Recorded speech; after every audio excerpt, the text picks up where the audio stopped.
Hello and welcome to Talkin' Baseball. We got a special episode with a special guest. We're very excited to talk about everything that's happening in the world of baseball. Good, bad, ugly, fun, and other stuff. Ran out of one adjective. Adjective?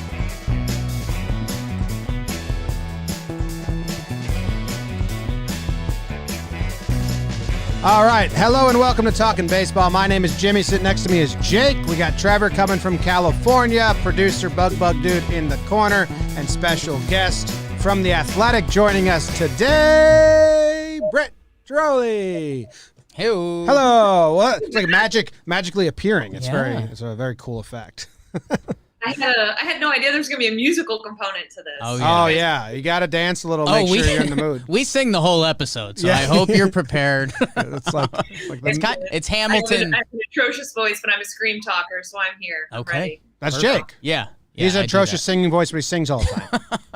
It's a Hamilton meets baseball is what we're doing here. Britt, how are you doing? You just got to spring training. I just found out you're a Connecticut person, so I'm all jazzed up on that. Go green, go white. Give me everything. How are you? Give me everything. Yeah, I got to spring training, found out a little late that I actually can't get into camp without a 24-hour notice. So taking a beach day down here, get a little tan. Definitely in Florida, guys. I went to the gym this morning, and I walked in. I'm all masked up already, basically drinking hand sanitizer. And the bro who, checked me in is like, hey, this is Florida. Take that off. And I'm like, oh, what are your COVID protocols? He's like, wash your hands. And walks away. Huge. Okay. Man, it's different. Yeah, and then you're gonna have to tweet. A protein shake. Wow. You're gonna have to start tweeting about, if you haven't already, about how bad the traffic is and the drivers are in Florida, which I partake in that when I'm down there as well, because it is crazy how bad they are at driving. It's awful. The Tamiami Trail, all the years I covered the Orioles, is the bane of my existence. Nobody knows where they're going. Nobody knows is any kind of rush. It's awful. Would you rather drive on that? Not great either. Would you rather drive on that or 95? Ooh, God, that's close. 95 is awful as well. The George W. Bridge, I think we're counting that bridge, then I would rather drive down here. At least it's sunny down here. And people are a little nicer, as you guys know. That whole New England thing, everyone's flipping you off, cutting you off. No one is very nice. Yeah. I had to explain to my wife that New Jersey and New York are honk first states. Their first reaction is to honk at you. Then they'll apologize and be like, oh, my bad, or something like that. But, it's a honk first state. Don't take it personally. People are just going to honk no matter what. I'm so glad you said that, because my husband and I get into this all the time. He's from New Orleans, and it's more like, oh, whatever, they just cut me off. And I'm like, beep your horn. That's why it was created, to beep your horn. Yeah. He's like, no, it's created for accidents. When you're in an accident, you beep your horn. I'm like, no. You beep your horn when someone does you wrong. Yeah. You beep your horn when someone does anything. That's just what you do. Maybe it is a Connecticut thing, a New England thing. Yeah, I have to deal with you guys all the time, you Northeasterners. You guys are a little bit more rude than us down here in California. It's okay. We're just not passive, is the other way to say it. Places to be, man. Okay, I'll give that to you. Yes, we are aggressive. There is no passive. Britt, I have a question for you right away. Do you hate Britneys that are N-E-Y at the end, or are you still bonded with them? That's an excellent question. I don't mind the N-E-Ys. The N-Is, I'm kind of skeptical of. Also, the thing I tell my parents all the time is, could you have named me something a little more professional? As soon as I was coming up, we have Britney Spears, right, with Baby One More Time. And do you know any older Britneys? Is anyone's grandma named Britney? My parents almost named me Tiffany, which is also the same basically the same name. Yeah. Either way, and this is why I go by Britt a lot. It just sounds more oh, cool. There's Britt over there. Britney's just not a take me seriously name, right? It's oh, there's that girl over there. What is she doing? No one knows. It's just my poor mom is probably, if she figured out YouTube, is probably watching this upset because I go over this all the time. What's the male equivalent? A little bit better. The male equivalent of a Brittany, Trevor. Is it Chad now? Trevor. No, it's not on the level of Chad. No. Not even and close. Karen are tough right now. Chad and Karen. I think those are different issues. I think with Trevor's those the comp. Jake's a dog's name. I mean, my name's not great. I gotta be. We honest have someone on this podcast that loves looking at the trending charts of names, and that someone's me. That's you. Britney was in the top 10 from 1987 until 1998. Wow. So that's what a run. Popular name. It's a great run. Like the whole 90s. It was a yeah. good run. Thank you to Britney Spears. But then the downfall, once it started getting associated with that, I think, Yeah. Free Britney. But she's N-E-Y, so you're good. You're good. She is. She is. You're good. Well, Britt, I think we're going to go to a little more serious twist for a second. You were all over in the Mickey Callaway story, and it's still going. I know the press conference just happened with, what's his name, the guy on the Blue Jays now, Ross Atkins. He just came out with his press conference. So, I mean, where are we at with that? Are we waiting for more news to break on that, or kind of what's next, I guess? Yeah, I mean, I hope what's next is all these nice words of we're going to do better, we're going to change this actually happens. Maybe what's next is Mickey Callaway, they reach a resolution because it's been over a month. Yeah.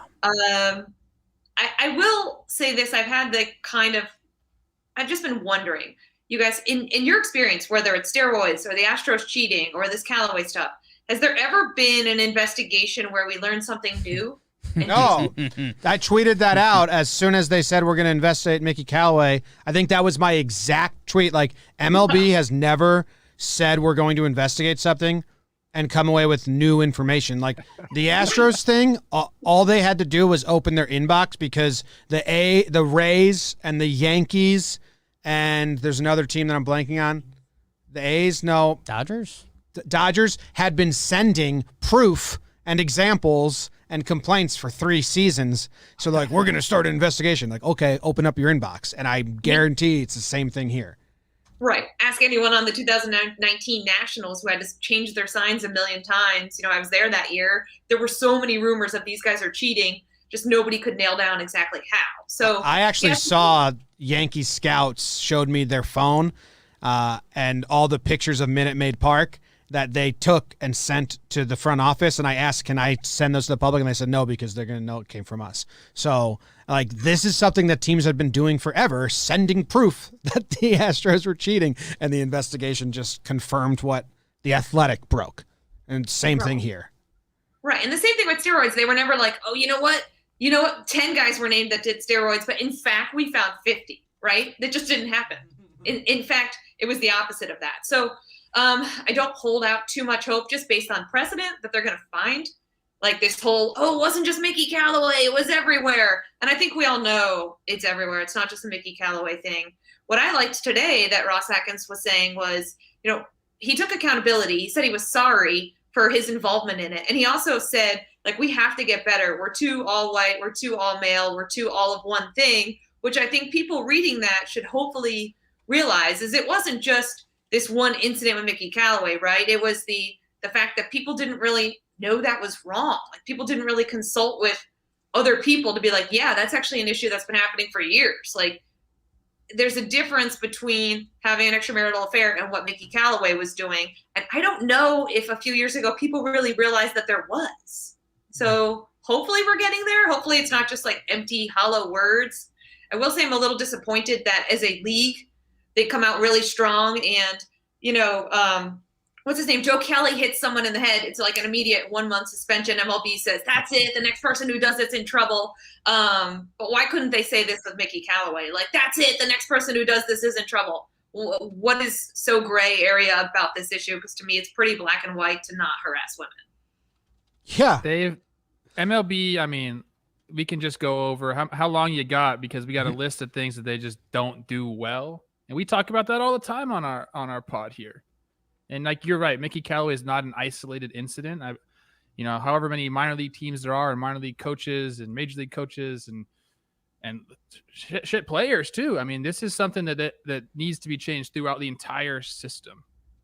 So it's not just the Mickey Callaway thing. It's like you said, it needs a whole shift in the way we think about things. 100%. Oh, not even just baseball, just kind of like Oh yeah, of course. guys' locker rooms and clubhouses from high school on, and maybe you give teenagers a pass because they're learning and they're growing and they're dumb teenagers, but when that same attitude and mentality stays the same, which is, bad then, but when that stays the same in 30-year-old, 40-year-old men, 50-year-old, 60-year-old men, and they're still treating their environment like they're 13-year-olds who are just like going through puberty for the first time and full of all these hormones, like it's like gross.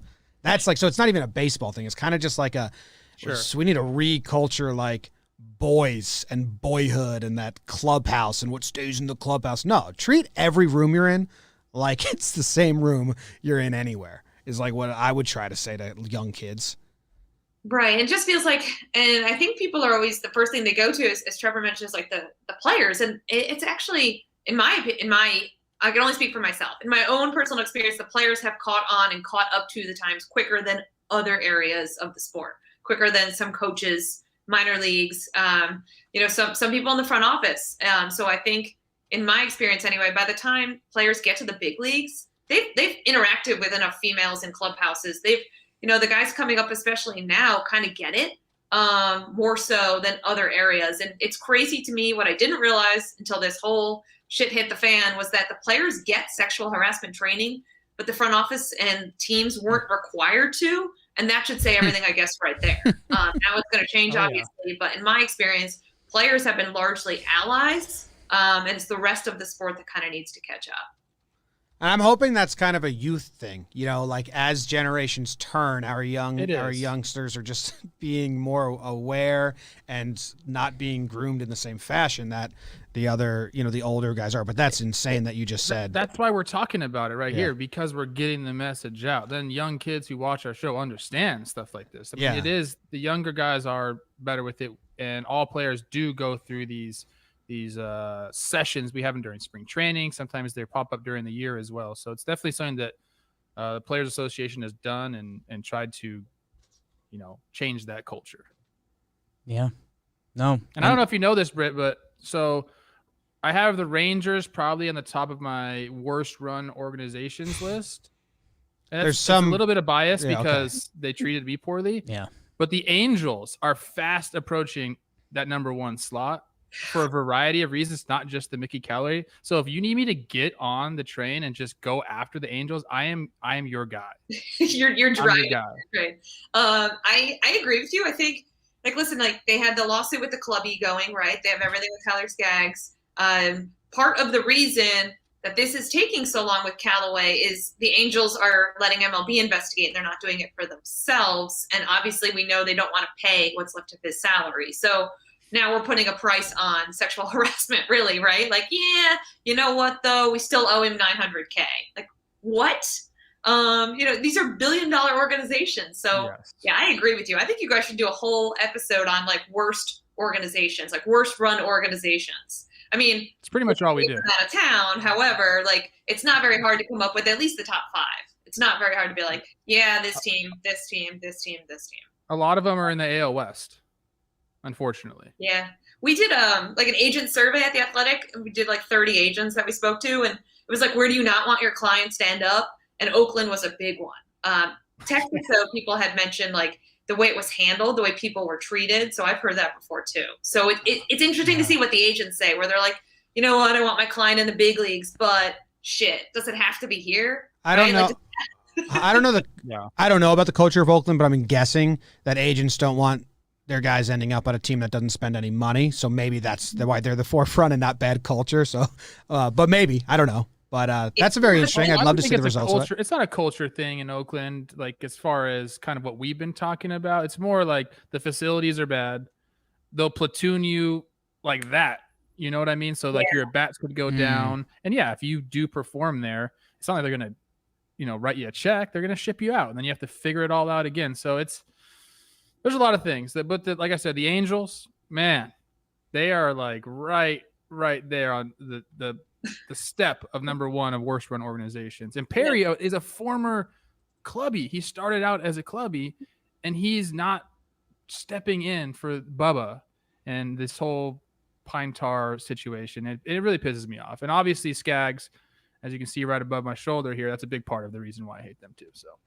Right. Yeah, no, I mean, I think you should just do a whole like Trevor shit list episode and just be like, you know what, this organization sucks. This organization sucks. Because there's like a big difference. I don't think people realize until you talk to guys who like get traded for the first time, and they're like, whoa. Like, Yes. I guess you think, right, as a player, the first place you're at, you're like, this is it. This is the big league. You think that that's it everywhere, whether it's good or bad. Like guys who got traded out of Baltimore, I remember talking to Zach Britton and him being like, holy shit, like this is the Yankees is like a totally different world, totally different galaxy. And I think it's like that for all players when they get traded, to another team. They're like, whoa, this is actually run better, or it's run much worse, or I'm treated better or worse.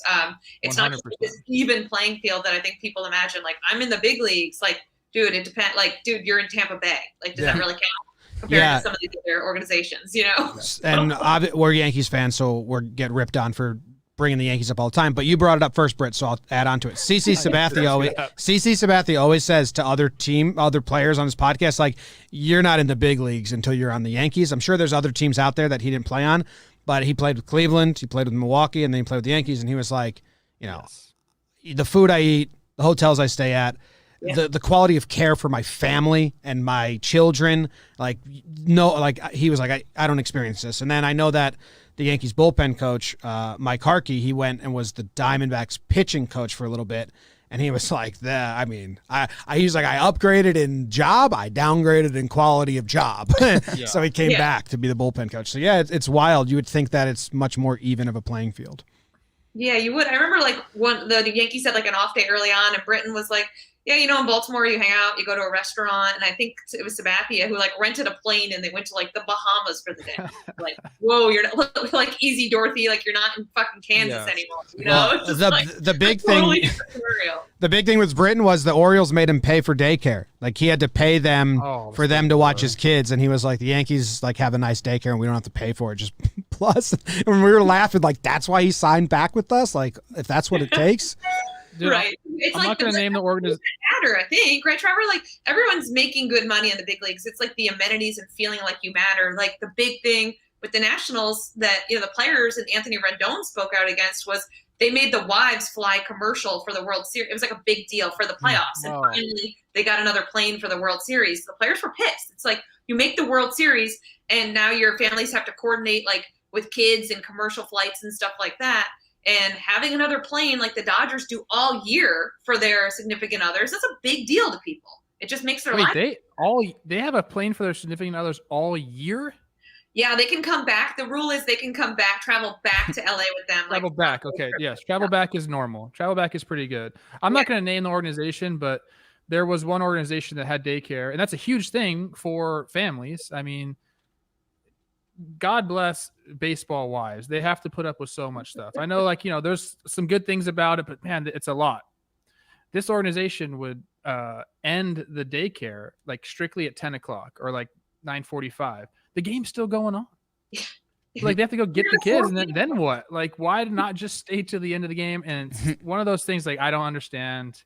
But yeah, the Yankees, the Dodgers, and I would say, Philly was very show as well, but I would say the Yankees and the Dodgers are probably like those two organizations where people are like, I'm in the big leagues now.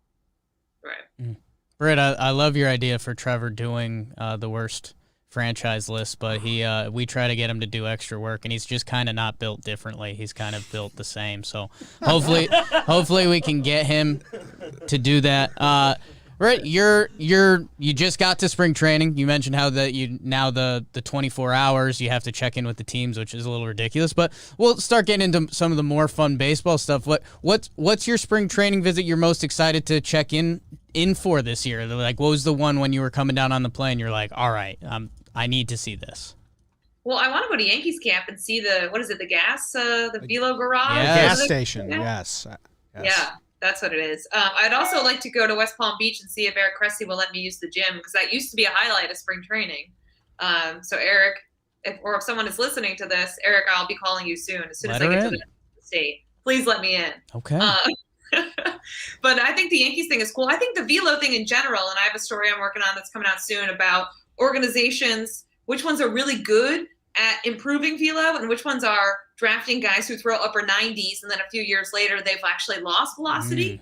I think that's what you're going to start to see now is, the teams that are able to draft a guy who doesn't throw that hard and add the velocity are getting that value, right? So you're seeing like the Cubs have the pitching lab, and you're seeing all these things kind of come out now where teams are really trying their best to, get 2 to 3. If you can get 2 to 3 miles an hour on, 10 guys fastballs, that's a huge difference. So I want to go to Yankees camp. I want to see how like that's kind of shaking out. And also like when the Yankees are healthy, I know you guys are probably like, God damn it, we got a guest on. No, this is perfect.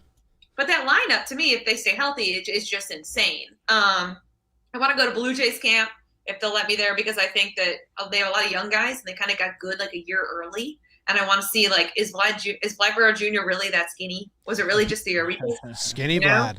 This is best shape of my life season, and usually I would go around and talk to guys and see who actually looks like they're in good shape or who's just like lost 5 pounds and they're going to put 15 back on. Just like, walk by them, size them up, and say no. Yeah, so like that's usually what I like to do in spring training, because I'm a lifter as well, so I really enjoy like the health, fitness, like that kind of nonsense.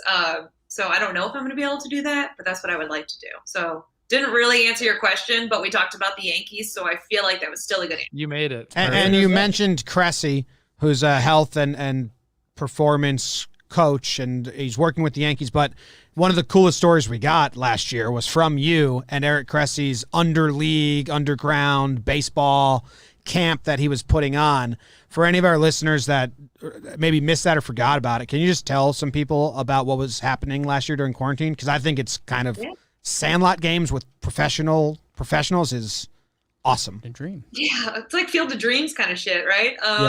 It's funny because that's what kind of how Luke Jackson described it. Like he had heard that there was stuff going on at Cressy, so he drove over and he gets out of the car and it's like the who's who of baseball. You got Goldschmidt there, you got Kluber, you got Scherzer, you got Verlander.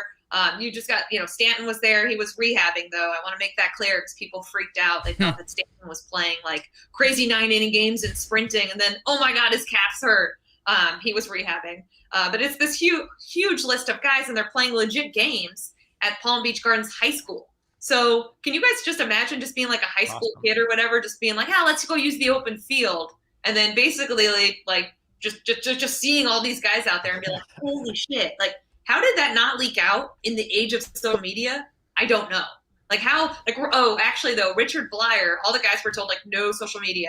Richard Blyer, I love Richard Blyer, puts it on his social media, and the guys harassed him forever because nobody noticed because it was Richard Blyer, right? Like, experts are putting it on the internet. So it actually stayed a secret even though Richard Blyer posted it. Another Yankee great. That's brutal. Yeah, just because it was Richard Blyer, Richard Blyer is great. I really wish MLB said no, but he just wanted to put Dick on his MLB player's jersey last year because it's a nickname for Richard, and they shut it down. Just a funny, underrated. I'm probably going to get in trouble for like 10 things I say on this show. But anyway, the games were kind of leaked, but not really leaked. Cressy was like, hey, listen, if you shut up about this, I'll tell you when it's all over. And he did, true to his word. He did tell me about it all. But just a really cool thing while everyone was like sitting all in their homes, not sure what to do. It's dark. It's cold, at least where I was. And just the image of like Max Scherzer grunting and Goldschmidt like giving tips to Blyer as he's throwing to him is pretty cool. And, you know who was there at that game that I didn't write about? Who's the guy who had the walk-off for Tampa Bay that ruined the Yankees season? I know you guys all know. Well, now you've balanced it out. Now you've balanced out the Yankees talk. I blocked that from my memory, Britt. God, wasn't it bad? Guy. So when he hits that, Cressy texts me and he's like, God, I'm so like torn. Like I'm sad the Yankees are out, but Brasso was the secret baseball game guy. Like there's just kind of like a full circle. That's what they refer to it as, the secret baseball game. Secret baseball. Yeah, game. And I guess it's after badass. that, Goldschmidt like reached out to Brasso after that hit because they had become friends from secret baseball days. So it's kind of like this cool little story that I never got to tell, like the follow-up. But yeah, the Yankee season was ruined by a secret baseball game guy. So sorry about that. Man. All right, let's change it to some. That was Britt It was the coolest story that came out last year. That was Britt Ghiroli with The Athletic. Thank you for joining us. Let's talk about JBJ. JBJ. Connection is bad. See ya. JBJ joined the Brewers today on a 2-year deal. There's an opt-out. Could be a 1-year deal if he does take the opt-out. The Brewers, we've talked to some people around the Brewers, and they've said that, they're like top heavy on both sides of the ball, and then they really wanted to focus on their defense. So they brought in Colton Wong, and now they have JBJ, and Kane's going to move to the left. I don't know. We haven't really discussed this. Britt, I'll let you go first. Do you have any gut reactions or thoughts about this move? I think it's a good move. I think the Brewers are going to be better than people realize. Like, they didn't have this like huge splash, right? They tried for some guys, but didn't ultimately end up getting like a big name per se. But I think when you look at Colton Wong, like, I thought he was going to be a good addition no matter where he went, like an underrated. Nobody talks about defense anymore, right? Like an underrated defensive player. I think adding JBJ already, I think they were favored by the Bakota projections to win their division. Yep. This to me puts them even more out in front. I think if they stay healthy, like, besides their depth remains a little bit of an issue. I think that's always an issue with small market teams. Like, if everyone stays healthy, their starters are really good, but what they don't have and what those deep payroll gets you are like the better backups, right? The better 26th man, 27th man, whatever it may be. But I would not sleep on the Brewers. I think they're going to be a really good team. And I think this was a good move for JBJ. And also now you look at the Red Sox and it's like the golden years are truly over. I saw you guys posted like a picture with him and Mookie Betts. Someone else was in that too, I think. But it's like, man, I was going to go to Fort Myers and I'm trying to figure out like, who do I care about on that Red Sox team? Benintendi was the 3 Bs. It was Benintendi, Betts, and Bradley. Yeah. Trev, Verdugo. Jake, say who she should care about on the Red Sox. You know exactly who I want you to say. Who do you? Bobby Dahlbeck? Yes. Oh, my God. He's a pisser. He's been going off. Have you been watching any of the spring training games? I did see that, homers Trev. already. I did see that. Spring training homers. Trev, where are you at with your Brew Crews? Are you coming around? We're always believers in the Brew Crew. This is what we say about the Brewers, Britt. Tell me if you think this is the of how their organization runs things. They always like to see where they're at in the middle of the season. They have their guys. They know they're going to be competitive. And then, like you said, if they stay healthy, they're in the race. They're not afraid to add at the deadline. But they rarely ever come into a season a juggernaut. They kind of find victories in the margins. And like I said, if they're there, come, June, July, they'll go get somebody. I feel the same way about this team. We've talked, Braun's one of my buddies. He's thinking he could come back in July. He doesn't want to play until then. So he could be an addition for them.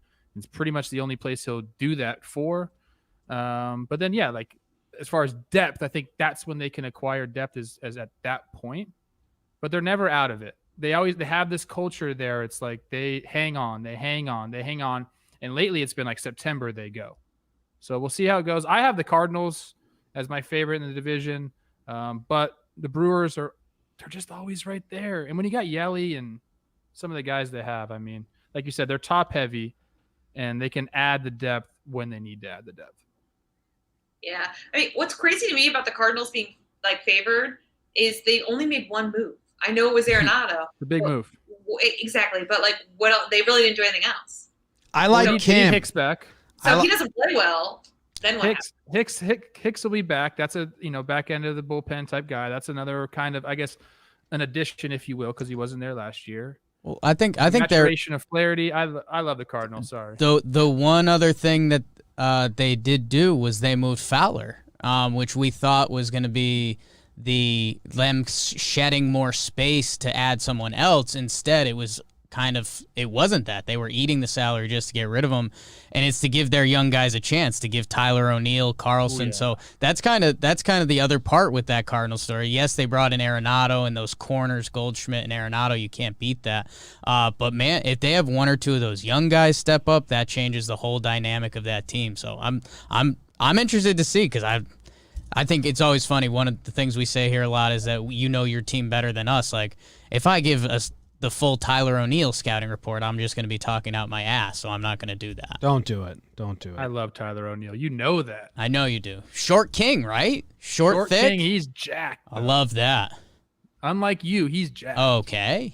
Jake's been jacked once. Good jab. Yeah, I was in shape in like 2013 for a little bit. It was awesome. Wait, can I ask Britt the next question? Please. Sure. Okay. So obviously you were with the Orioles for a long time. Mm-hmm. I just did a video. First, I don't know if you saw, but I need to get some pats on the back. I fixed Gary Sanchez's swing. Just right here. 2 homers now in spring training. Thank you, Yankees fans. I appreciate it, Trev. He's my favorite player, and I like when he's good. Is there a guy that gets more like hate from his hometown fan base than him? No. We support Gary. I fixed his swing. He's back. Anyways, so I did that. It was successful, and then I said, you know what? I got another guy I need to do, and I think you know where I'm going with this. Chris Davis. Yes. I just did a video. I haven't released it yet. It's going to come out next week. Ad sequence. Check it out. What, in your opinion, I found some mechanical stuff. In your opinion, like what was the start of the decline and why did it happen so quickly? Yeah, it's interesting. I still think to this day that most of the problems are not physical with him. I think it's mostly a case of like mental, because you go back to his Rangers days and they mess with his head. And he was kind of, I don't think I have to tell you that like the Rangers can do that. And they kind of had him ticketed as that 4A guy, and he got to Baltimore and Buck was like, listen, we're playing you every day. I don't care if you suck or not. Like, we don't have anyone else. And he kind of settled in. So I think a lot of it is a mental stuff with him. Like, if he gets going again and has a good month, I think he could take off again. He could go on a run. But I think a lot of it for him is believing, and it sounds like total BS because we hear this kind of stuff all the time from players. But like Trevor, as you can test, like this game is so mental, and I think he's had so many hitting coaches. He's made so many tweaks. Every spring he comes in and he's trying something different, which is also like best shape of my life. It's the same thing. Yes. I think it has got to be between his ears because he's in good shape. He's not a guy who like gets fat or gets out of shape. He's not a guy who's really changed in terms of physique too much over the past few years. I honestly think it's between his ears, and if he starts to get going, he really could at least salvage some of that contract. And he's a great guy. I really like Chris Davis. I really hope he can salvage some of it because he's become a punchline in Baltimore. Less so now because people don't care as much about the Orioles. But like at the tail end of when they were good and when he was nosediving, it was, oh God, Chris Davis this, Chris Davis that. People have kind of just, I guess, dealt with it. I think it's been forgotten. I think like the app. To him, do you need his phone number? You should definitely send him this video. He's the kind of guy. I hope it gets to him. I really do. Kick your ass, Trev. Yeah. I touched on what you're talking about as well. Hitting obviously is very, very mental. Like you have to be confident. If you're not confident, you're going to get blown up every time you get in the box. Just how it is. And from all accounts, I don't know Chris that well. I played against him, obviously. Everyone says he's a hard worker and he's always doing something. So like when people say he's lazy, and I understand why they say that, because Gary's kind of has the same demeanor almost. Like they're trying. It's just like they have a laid back demeanor out there. People used to say that about me too. Like, oh, the California boy, he must be lazy. It's not. It's just I don't have to scream and yell and be so pissed off all the time. Like that's not how I was raised or whatever. But from all accounts, Chris works really hard. So yes, mentally he needs to get going. I had, I think 2 or 3 mechanical things that I saw that I think he needs to do. What are they? Mentally for sure. I can't spoil the video, Britt. We don't get like a preview? You don't get like a tease? I know. I have one big thing he should do, Trev. Okay, tell me. Change his swing. He doesn't need to change his swing. Because his swing's been the same. His swing's the same as it was in 2013 and 2015 as it is now. There's a little bit of thing. I'll give you my first note on him is posture. Posture in the box. That was the first thing I saw. It's a little bit different. Needs a change. I elaborate more on my video, but yeah, I think I was just curious if there was like an instance that you saw or they talked about in that clubhouse like that happened with him, but you're kind of saying it was more like a slow, gradual. Yeah, and I think it's confidence because like when he's going well, he's the guy who's like shirtless, walking through with like a big jug of like water, drinking it, making jokes with people. Like he's a big confidence. We always joke around he'd be a great politician because like he's got like the Texas drawl and he's got this huge presence and he's a really good speaker. And I really think a lot of it is confidence, and he's been so beaten down now by all of it, by people saying he's just collecting the money or, he whatever was cheating and now he's not. Like there's just been like this barrage of like shit thrown at him that I think now it's almost like, well, might as well just ride it out till it's done. Like all his friends are gone. Like how many Orioles, you know what? You guys are big Yankees fans. How many Orioles can you name? Not Chris Davis. Can you name 3? Yes. Renato Nunez. John Means. Hayes. Hayes. Mountcastle. Man. If we weren't doing this Austin Hayes. podcast, it'd be much Yeah. harder. Yeah, we know because we do stuff like that, but I know what you're saying. Yes. Yeah, they're like faceless. Like all of his friends are gone. You know, like they've traded away that whole core of the team that, like when I was there, Trey, was we say good. him. You know, they were people like forget that they were actually good for I would say 5 Very good. there. Those Buck years. So I think that's part of it too. It's like, okay, who's hitting anywhere near him now? Like, oh, you guys didn't even mention Trey Mancini. It's like the most well-known. We were trying to show off. We were trying to. That's why I went Austin Hayes. I was like, yeah, he can hit a little bit. Like whatever. We were going Pat Valleca and Thomas Eshelman. You guys, that was pretty good. I mean, someone asked me to name 5 Marlins last year, and that was tough. The rotations, you got rotations out with Pablo and Sixto and who's the Ryan other big- Anderson. Alcantara. I mean, this is like kind of our job, so we're getting better. Arlen Marte. Them going to the Is he playoffs there? helped. Yeah, I that's get to true. Watch them a little more, but yeah. Who's our first baseman? Koopaloop? Cool. Our guy Miggy Rojas has a show on the network. Aguilar. Boss, yeah. I think we we stumbled into something there. I like a Chris Davis resurgent that Trevor can claim, and then he can run for mayor of Baltimore, and he can speak about the highs and lows, and he's donating and stuff. I love that. Britt, we have a Patreon, and we have our members. They give us a donation. Is that what we call it? I don't know. Well, they get a lot in return. It's just like kind of Yeah. like it's patrons. So we we- have patrons, and we always, whenever we have a guest, we let them know ahead of time, and we let them submit some questions. So we have some questions from patrons specifically for you. So Okay. Corbin Simons, I think I'm getting that name right. He asked, should the MLB make a salary floor? And he goes in and he starts talking about the variety of teams that are spending their money or not spending their money. And if I don't know if you wanted to speak on that or if you wanted to spin it to the upcoming CBA and maybe something that you'd like to add if you were in the room hammering on the table.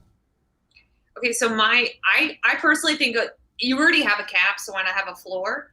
However, people who are smarter than me, who I've talked to, like in the commissioner's office or other agents and stuff, have said that it still doesn't really help with parity. Because correct me if I'm wrong, Tracker, but they say you have to spend $100 million. All it does is entice them to maybe get 1 or 2 big names and then fill the rest out with like lower level guys. So it actually, like the Bryce Harpers, the Mike Trouts of the world, those guys are still getting paid, right? Even without this, it doesn't actually help the middle class of players. It doesn't actually make or force teams to compete. I think the only thing that forces teams to compete is you start taxing them. You start penalizing them if they miss the playoffs for X amount of years in a row. I think unless you start taking actual money from them, that instituting a floor is never really going to work unless it's a high enough floor, which the owners are never going to agree to. So that's my main, it sounds like a great idea in theory, but the closer you get to it, the more you realize it doesn't actually, it's like putting a Band-Aid on a bullet wound. It doesn't actually fix the problem. I love a loser's tax. Like if you're like under 500, 5 seasons in a row, you start getting taxed. And then that 6th season, you're going to see people like, okay, crap. We got to get a winning season under our belt here. Exactly. I don't think money will do it. Money is like the tax. I like the idea of like a penalty, but I don't think a tax does it because, I mean, the worst kept secret in all of baseball is these teams have money to spend. They're not poor. Like they have money. Money is not the issue. I think it's the draft.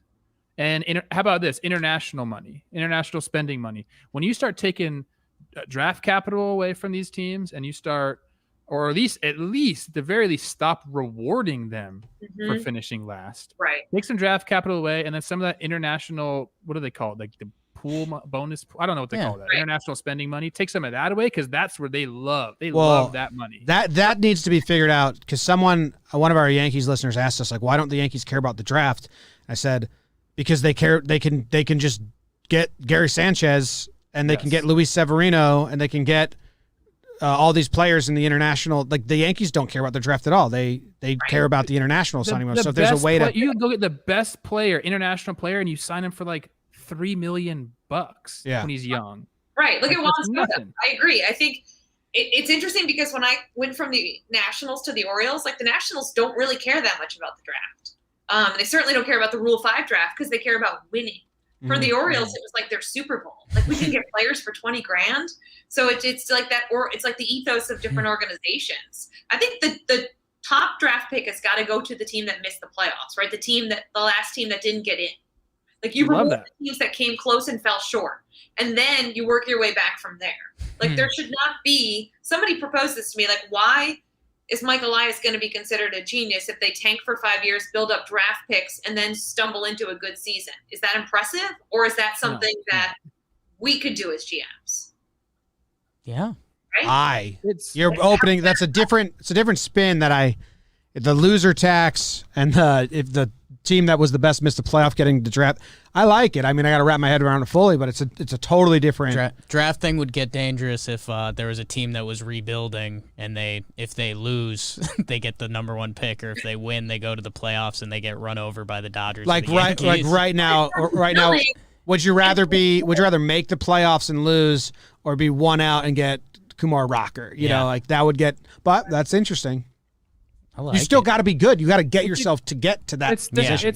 You need to do a lottery then. A lottery is what they need to do, just like the NBA has. I mean, you can't reward last place with the first overall pick, especially in a year like this. Like you're talking, Kumar Rocker's he's going to the Pirates, right? Like they shouldn't be rewarded for that. Like maybe if they get lucky in the lottery, okay, but at least every team should be, or whatever, how many teams should be in the lottery, whatever it is, have a chance at that guy. I think rewarding the losing is essentially killing payrolls in the game. Yeah, I like that.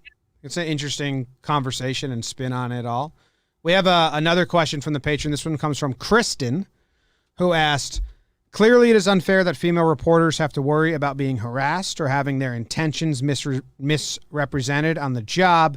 In light of that, how have you built relationship with coaches and players? What strategies worked for you, or just some general advice for young women that want to go into this field? What has worked for me? I like to lift heavy weights. I think that helps. It's like I've always kind of thought of myself as a bro. Like, hey, let's talk about protein shakes and deadlifts. Like I'm in. I played at Michigan State. Yeah, there you go. So I've been an athlete. So to me, it was never like, oh, I had a lot of male friends. I still have a lot of male friends. It was never like, oh boy, how do I fit in this group? No, I think right away it was kind of like, okay, like she's one of us. She's fine. Like I have had bad interactions, but to me, what's been nice is first off, the older you get, you kind of age out. It's like, I'm 35 now. Like I'm older than pretty much all of you. Like no one is hitting on me anymore. You know, like you have phased out of that phase. So I think that helps. Also, I just like the first year or two when I was like 21, 22, and I was like their age, you know, the thing that no one tells you is you get thrust in this job where your coworkers are 50 years old, white, male, mostly miserable. And then you have players and it's like, well, who am I supposed to be friends with here? Right. So, so I was their age. So I was friends with players. I would go places with players, and I guess that would look bad in the optics of 2021. But like to me, I think the more they got to know me, the more they were like, okay, cool. Brittany's cool. Like she's fine to go out to eat with guys or go get jet skiing with guys or meet other guys' families. Like I made it a point to get to know the wives or the girlfriends or the kids, because those are the ones who feel, I think, the most threatened if they don't know you. So I think that was important. You know, I'm married now, but even when I wasn't, it was important that my boyfriend or fiance, whatever he was at the time, was around a lot. So people were like, okay, she's actually here to do her job. I think that's important too. But at the end of the day, it's just word of mouth, right, Trevor? I mean, it's like fifth grade. One guy likes you in that clubhouse and thinks you're okay. If it's the right guy, if it's the veteran, then you're fine. You're really not going to have any problems. I've had instances where a player has, you know, come into a clubhouse and one of the old tried to hit on me or just tried to be inappropriate and say some, you know, some shit, like not even going to get into specifics, but a veteran was like, listen, Brittany's not like that. Like I've heard people stand up for me. I think that's important too, is to have the buy-in. And that's why I say the players are the least of the problem, because to me, they're the ones that are like, no, we don't tolerate that here. All you need is a couple of really good veterans and it's never a problem. So I don't know if I answered that or not, except I really enjoy powerlifting. I enjoy lifting heavy weights, and I always have something to talk about with the guys in there, and I think that helps too. Do you really go around and talk like, hey, how much you cleaning right now? Like, Yeah. So what's funny is what's funny is awesome. The year the Nationals went to the World Series, before I took the job, I told The Athletic, like, listen, I've got this powerlifting world championships that I qualified for. It's in Ireland. It's in end of October. They're like, whatever, that's fine. Like, the Nats choke in the playoffs every year. They were terrible in May. I'm like booking shit, getting all ready. You know, we all know how that ends, right? Like, I literally, people like, I don't know how The Athletic didn't fire me, bless their hearts. They let me go to Ireland. I came back and covered the rest of the World Series. I missed the front end of the World Series in 19 as a beat writer because I went to compete in the USA PL World Championships in Ireland. How'd you do? Talk about that stuff, and it's funny because some of them are so competitive. Like, I remember Max Scherzer one day on the field is like, so what do you bench? And I'm like, I weigh 130 pounds. Like, what do I bench compared to you? Come on. You know, he's like, well, I don't deadlift very heavy, so I can't ask you what you deadlift. I'm like, is Max Scherzer trying to get into like a little competing bit of a there? Which That is sounds like Max. everything is a competition with that guy. Should have showed up the next day with one colored contact. Really threw him off. Yeah. I'm playing your game They're now. grunting when I'm interviewing him. Colors. How'd the competition in Ireland go? Terrible. Here's a little pro tip for you guys. If you're ever going to compete in a powerlifting world championship, do not cover a baseball team that's in 3 different cities and up all night. You know, we were in St. Louis before that. I was traveling. You were in LA before that. I felt terrible. I also had to cut weight and try to make sure I was still in my weight class, even though we were traveling and eating out. I got to Ireland and felt horrible. So whenever you guys compete in Scotland or whatever shit you guys want to compete in, I'll put that in my I hate it. my preparing for powerlifting notebook. I hate when I have to go overseas for my lifting stuff. It just my sleep cycles are off. Allergies get messed up. My real job gets in the way of my powerlifting. Yeah. And that, What have you been doing now during quarantine when no gyms are open? Do you have your own home setup or what? No, we've still been going to the gym. I mean, they've been open for the most part. I had a friend who has a garage gym, so we lifted there for a little while. But yeah, I've still been going. And then, of course, down here in Florida, it's just a free-for-all. Like, wash your hands, as they told me today. And it's like, okay, I'm washing my hands, but I'm looking at the equipment in this strongman gym, and that's the least of my concerns is what's on my hands. Yes. Yeah. Hey, I'll bro out with you. I'll go do some cleans with you. Let's go do it. Trevor runs 12 miles every day. Some Olympic lifting. Yeah, Olympic lifting. We do pull-ups. I can do 19 pull-ups in a row, strict pull-ups, no kipping nonsense. Okay. Yeah. I think I got you in pull-ups. I don't know about I haven't Olympic lifted in quite some time. We used to do it in the off season a lot. So I can squat 300 at a body weight of 130, which is pretty good. It depends. You're asking me what I squat? Yeah. Back in the day, it depends. We only did 3 rep max. It's not back in the day, Trev. Right now, it's Trev. not much right now. Yeah.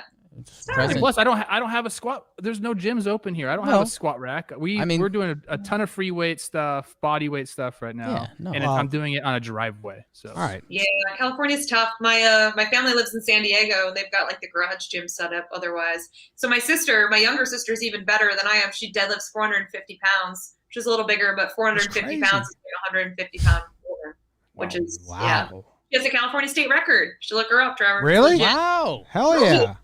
Big names Ghiroli's are. I didn't know this. All right, we're speaking of how soft Trevor is. We have a Patreon question from Kevin B here.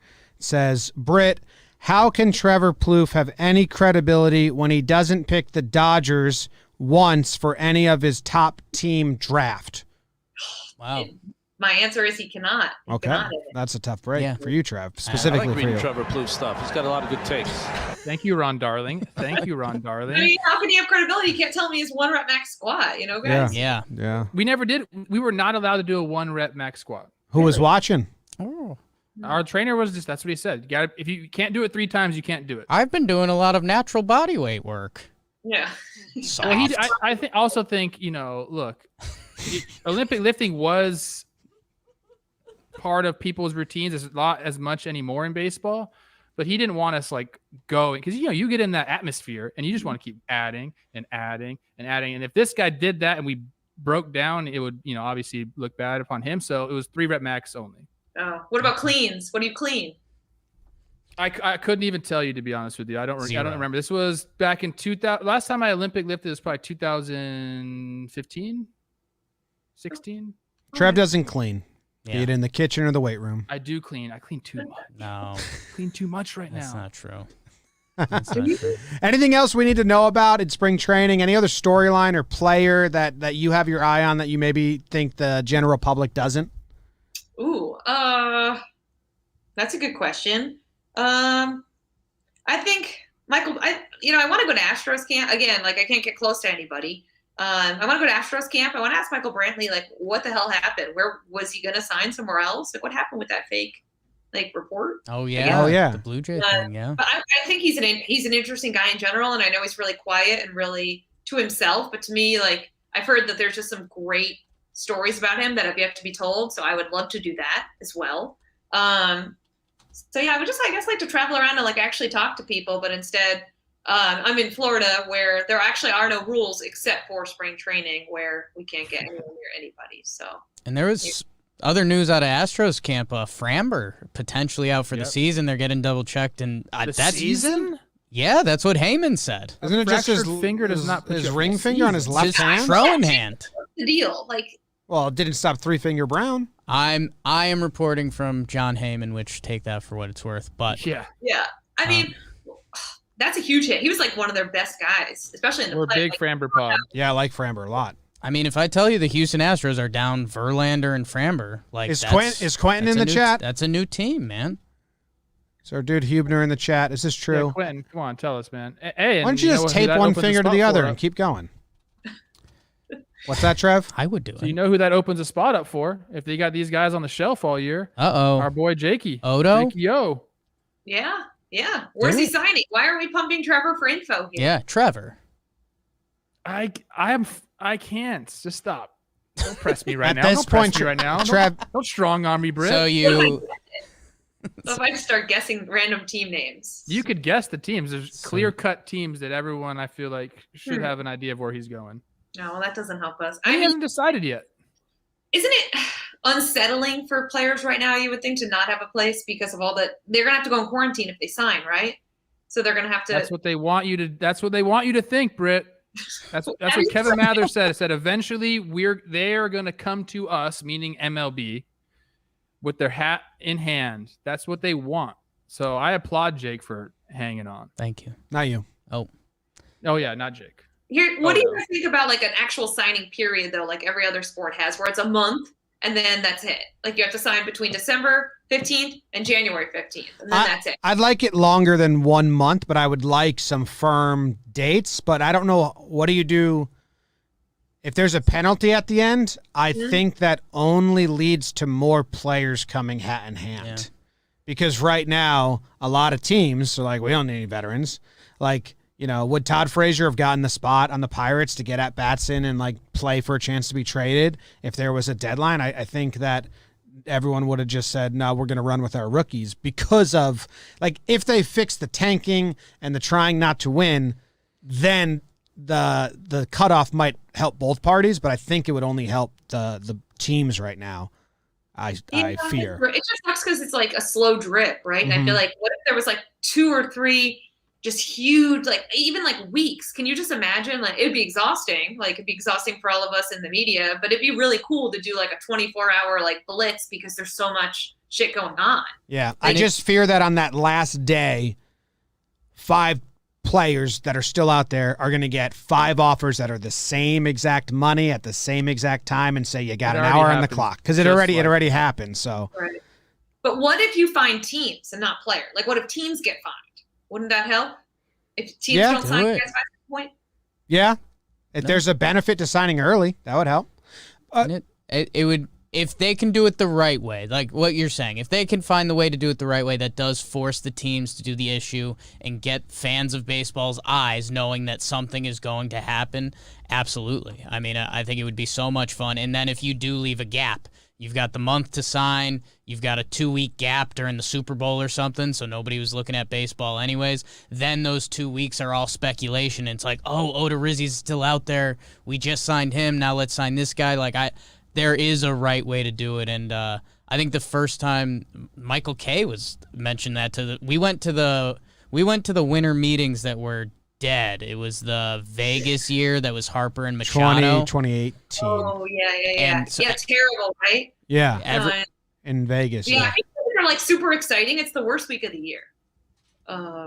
It was nice when like we got to hang out with people, but signing wise, yeah. San Diego was fun. What if you did like, all right, November's negotiation month, December you have to sign, January's negotiation month, February you have to sign. Yeah, just like something to like condense it where it's not like these weeks of nothing and everyone's just complaining that like nothing is happening. The Machado Harper year was horrible because, as you guys know, in Vegas, like that whole week I smelled like smoke because there's no escaping those casinos. No actual transactions happened. None.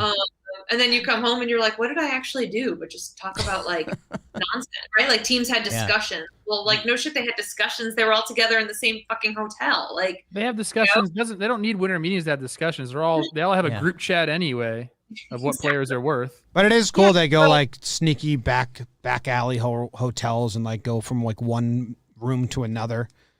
Yeah. Like there was a path that Cashman walked in Vegas that was like all the backwards to like one hotel to another, and we caught him on that path and said hi and stuff. It was like it was very interesting. Anyone in the out in the hotel. Let me give you guys a pro tip. This will probably come as no surprise, but I've had better conversations in the gym at the winter meetings. That's where I spend my time because all those executives, they're like hitting the elliptical or they're getting some like free. They're getting their like workout on.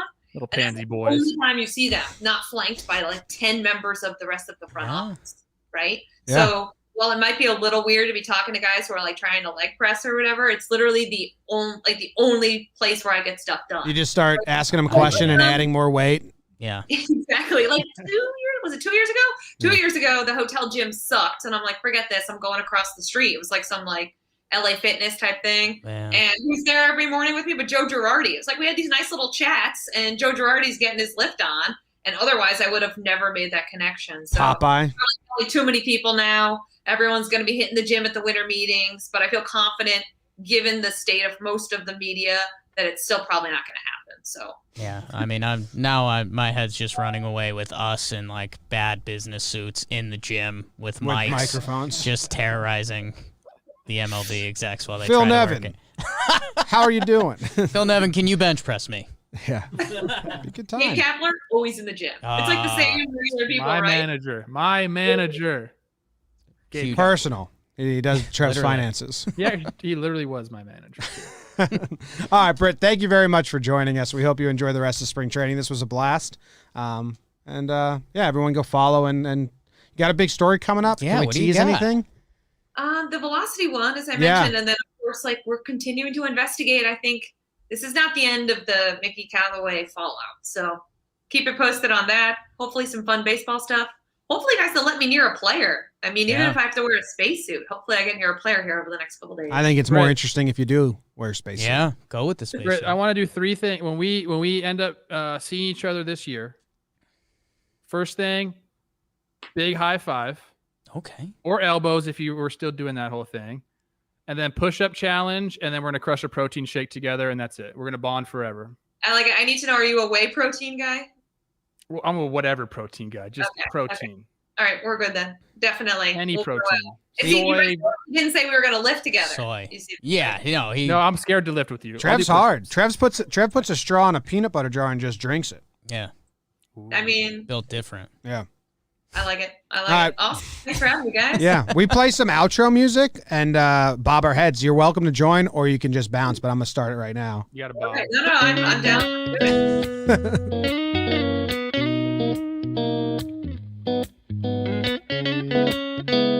Nice. Jake sucks. Thanks, Brett.